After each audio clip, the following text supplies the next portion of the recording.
right now AMD has a lead in processors, right?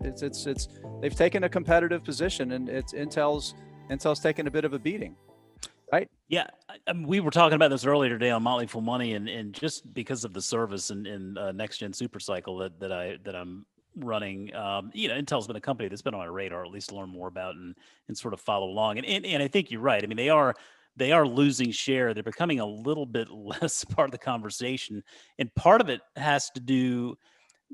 They were never known for their mobile prowess, right? They kind No, of missed the they mobile missed the boat generation. big time. They did. And so it's Completely. always been Completely. a PC centric story.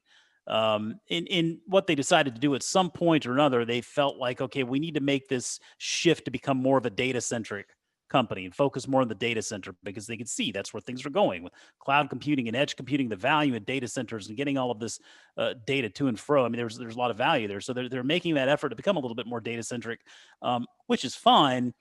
But to your point, that data centric revenue was $8.5 billion. That was down 10% year over year. Just a quarter ago, it was up like 35%, Right. and they attribute some of this to pandemic headwinds and whatnot. But when you couple that with the PC department and that essentially those sales were flat, and then you add to that the fact that their 7 nanometer chips, along with 10 and anything else they want to come up with, down, everything is getting delayed, getting pushed out.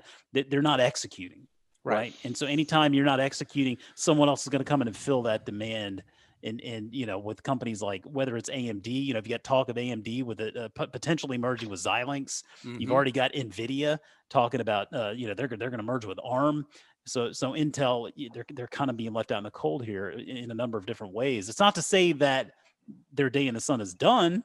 Right. There may be a value investment here in the making, but it's certainly understandable the market's pessimism on the stock today. I agree, but to that point, here's kind of my take. Stepping back and looking at the bigger picture, and thinking about each person as an individual investor and what's appropriate to help you meet your financial goals. Here's kind of what I see with Intel, right? So this isn't a struggling retailer that's still making good money, but it's in a bad business that's in decline. There is still huge growth in microprocessors. The amount of silicon that's going to get deployed over the next 10 years is going to be double what was deployed over the 10 years before. So I think it's okay to be kind of in a weak, if you're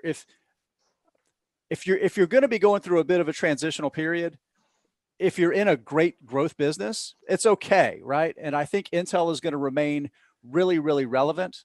I think they spend enough on R&D and they have enough of a legacy of innovation that eventually they're going to catch up, right? I think they're going to catch up. It may take 2 years at this point to catch up, but they're going to remain relevant. Right now, this is a stock that trades for less than 11 times the company's own guidance for 2020 earnings. That's a good value, right? I think it's a reasonable value, especially when you pair that with a dividend yield that's about 2.7%. So if you're somebody that's looking for a little more stability, a predictable source of recurring income from a company that's still a stalwart and is in a business that has great prospects, an industry that has great prospects, I think Intel's worth a look. This is not a company that's going to grow earnings or revenues 25 or 30% a year from here, but I still think it can be a reliable income investment if that's appropriate for you as an investor. So that's kind of where I see Intel right now.